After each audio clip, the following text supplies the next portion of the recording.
வணக்கம் தலைவா, அனைவருக்கும் இனிய வணக்கம். இன்றைக்கி நம்ம இந்த ஒரு வீடியோவில் தமிழக அரசு போக்குவரத்து கழகத்தில் பேருந்து கட்டணம் உயர்த்தப்பட்டிருக்கிறதா? ஸோ இதற்கு பார்த்திங்கன்னா தக்க பதிலடி கொடுத்துருக்காரு போக்குவரத்து துறை அமைச்சர்.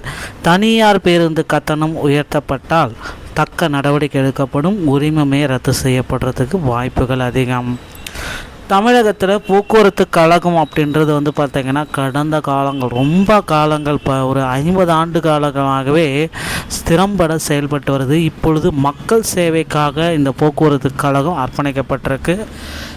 தமிழ்நாடு அரசு பெண்களுக்கு இலவசம் அப்படின்றத போன முதல்வர் ஸ்டாலின் அவர்கள் வெளியிட்டார். அதை தொடர்ந்து முதல்வர் விஜயும் பார்த்திங்கன்னா அந்த திட்டத்தை தொடர்ந்து நடத்திட்டு இருக்காரு. ஆனால் இப்போ அந்த திட்டத்தை அப்கிரேட் செய்ய போகிறாரு. வெற்றி பயணம் திட்டம் அனைத்து பேருந்துகள்லையுமே மாவட்ட அளவில் இருக்கிற டவுன் பஸ்ஸில் தான் இலவசம் அப்படின்னு ஸ்டாலின் சொன்னது. ஆனால் முதல்வர் விஜய் அவர்கள் அனைத்து பேருந்துகளிலும் வெற்றி பயணம் திட்டத்தை விரைவில் நடத்த கொண்டு வர இருக்கார். ஸோ இந்த டைமில் பேருந்து கட்டணம், தனியார் பேருந்து கட்டணம் கொள்ளையடிக்கும் நோக்கத்தில் இந்த பேருந்து கட்டணத்துடைய உயர்வை அறிவிச்சிருக்காங்க. நிறைய பேருந்துகளில் அவங்களே செக்கிங் எல்லாமே செக் பண்ணிகிட்ருக்காங்க.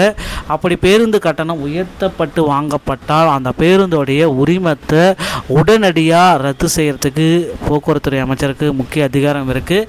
ஸோ போக்குவரத்துறை அமைச்சரும் அதை தான் சொல்கிறாரு. தனியார் பேருந்துகளில் அதிக கட்டணம் உயர்த்தப்பட்டால் கடுமையாக நடவடிக்கை எடுக்க அதிகாரிகளுக்கு அறிவுறுத்தப்பட்டுள்ளதாக போக்குவரத்துத்துறை அமைச்சர் பார்த்திபன் அவர்கள் இந்த தகவலை தெரிவிச்சிருக்காங்க.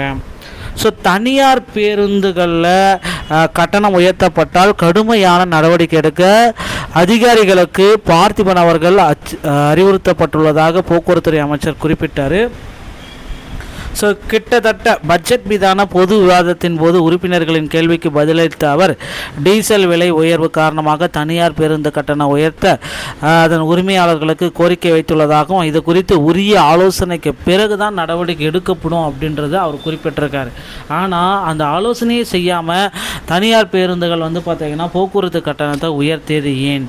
ஸோ இது பார்த்திங்கன்னா இது பொதுமக்களுடைய அன்றாட வேலைகளை பாதிக்குது. இதனால் பார்த்திங்கன்னா தனியார் பேருந்துகள் உடனடியாக போக்குவரத்து கட்டணத்தை வாபஸ் பெறணும், அந்த மாதிரி உயர்த்தப்பட்ட கட்டணங்களை. ஸோ தமிழக அரசு என்ன கட்டண அமைப்பு நிர்ணயிச்சிருக்கோ அந்த கட்டணத்தை அவங்க செயல்படுத்தணும். அப்படி செயல்படுத்தாத பேருந்துகளுடைய உரிமங்களை உடனடியாக ரத்து செய்யணும். பேருந்து நிலையத்தில் நிறுத்தி வைக்கப்பட்டுள்ள தமிழ்நாடு மாநில போக்குவரத்து கழக டிஎன்எஸ்டிசிகள் எல்லாமே நீங்கள் பார்த்துட்ருக்கீங்க. சமூக ஊடகங்களில் பரவி வரும் நிராகரித்த கூற்று அப்படின்றது தான் டிஎன்எஸ்டிசி பேருந்து கட்டணங்கள் எதுவுமே உயர்த்தப்படவில்லை, தனியார் பேருந்து கட்டணங்கள் மட்டும்தான் இதில் உயர்த்திருக்காங்க. தமிழக அரசால் நடத்தப்படக்கூடிய அனைத்து பேருந்துகளும் சிறம்பட செயல்பட்டு கொண்டதாக இருக்குது. பயணிகளிடம் வழக்கமான கட்டணம் ஒரு இது பார்த்திங்க அப்படின்னா மதுரை கீழ்மண்டலத்தில் உள்ள ராஜபாளையம் கிளை பேருந்து ஒன்று வெள்ளிப்புதூரிலிருந்து மதுரை மாட்டுத்தாவணி பேருந்து நிலையம் வரை பயணிகளிடம் வழக்கமாக 75க்கு பதிலாக 100 வசூலித்ததாக குற்றச்சாட்டு பதிவுகள் வைரலாகி வருகிறது.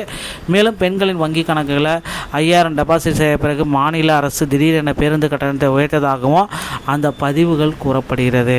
இது எல்லாமே பார்த்திங்கன்னா சமூக வலைதளங்களில் வரக்கூடிய ஒரு பரவலான செய்திகள் தான். இதை நம்பி யாரும் ஏமாற வேண்டாம். தனியார் பேருந்து கட்டணங்கள் தான் இந்த உயர்த்தத்தை ஏற்படுத்தியிருக்காங்க. இவங்க தான் இதை ஆரம்பிச்சிருக்காங்க.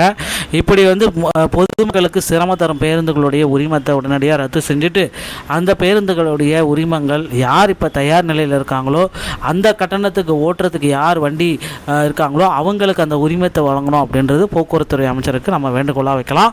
மேலும் பார்த்திங்கன்னா போக்குவரத்து கழகத்தில் தமிழக அரசு போக்குவரத்து கழகத்தில் 2026 நோட்டிஃபிகேஷன் விரைவில் வர இருக்குங்க. நீங்கள் உங்கள் அருகாமையில் இருக்கிற ஆர்டிஓ அலுவலகத்தை அன்னைக்கு டிரைவிங் லைசன்ஸ் மற்றும் கண்டக்ட் லைசன்ஸை எடுத்து வச்சுக்கோங்க.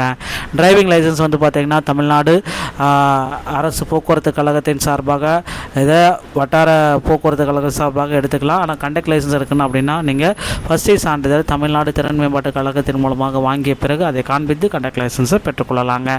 ஸோ இந்த வீடியோ பதிவு உங்களுக்கு பிடிச்சிருக்குன்னு நினைக்கிறேன். வீடியோ பிடிச்சிருந்தா நீங்கள் நம்முடைய சேனலோட இணையதளங்களை மீது ஒரு நல்ல தகவலோடு நான் உங்களை சந்திக்கிறேன். நன்றி, வணக்கம், தேங்க்யூ.